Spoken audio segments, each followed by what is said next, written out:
A UN observer mission convoy in Syria has come under attack by tanks. That's according to the world body's chief, Ban Ki-moon. The incident apparently happened in an opposition-held area outside the flashpoint city of Homs. Meanwhile, a U.S. State Department spokesperson said Washington is planning to increase aid on top of a $15 million package already allocated for the opposition. Anti-Assad forces have also called on their foreign supporters to supply them with sophisticated weapons to use against government tanks and aircraft. That's amid continuing clashes in the country's northern city of Aleppo, where both the army and rebel forces claim progress. The focus of the battles have shifted to the Syrian commercial hub after regime troops flushed out rebels from Damascus over a week ago. And as RT's Oksana Boyka reports, the dust is now slowly settling in the capital. It doesn't take much to set Syrians off these days. On edge and on a very tight budget, residents of Damascus are now trying to reclaim the basics they used to take for granted. The uprising may have started with political protests, but now they're starting to morph into riots. Economically, life is getting harder for ordinary Syrians. With the rebels targeting supply trucks, the price of a gallon of gas has risen fourfold in the last few months. So when a pro-government NGO attempted to distribute fuel at pre-war prices, it found itself overwhelmed by the demand. Because of all of these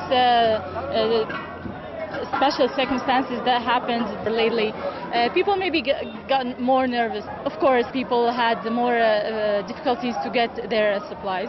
No, everything is getting better. Life is slowly returning to the capital, as are the thousands of people who fled the turmoil there in the past weeks.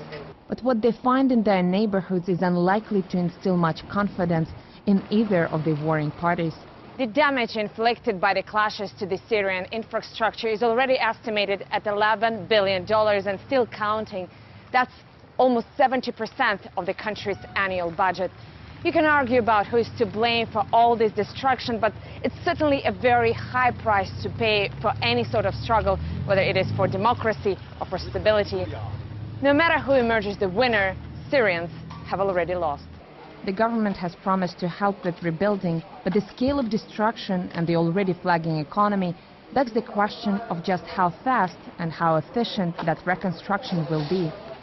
Meanwhile, some are already starting to lose patience. Mohammed, a flower trader, has returned home to find all 3 of his cars burned out. He used to count himself among supporters of the government, but now his loyalties are uncertain. I don't support the opposition. I want to live here like my father and grandfather. But if the government can't provide us with peace and security, either I'll have to move to another country or the government needs to go. He's not somebody who would trade his implements for a rifle, but in his neighborhood, youngsters are already being radicalized. This police car was set on fire by the rebels. The charred remains of an officer are still inside. Ali says all government sympathizers deserve such a death. Strong words for a 15-year-old who hasn't finished high school yet. All I want is to finish Bashar Assad. Enough of him. In addition to political differences, the conflict in Syria is also generational. The young want to fight, while the old struggle to find cover. Their only goal is to drag Syria into chaos. Everything was fine. Now it's only getting worse. Both the army and the rebels claim they're fighting for a better life, but the majority of civilians trapped in between shudder at the thought of how much worse it's going to get before it gets any better. Oksana Boyka, RT, reporting from Damascus in Syria.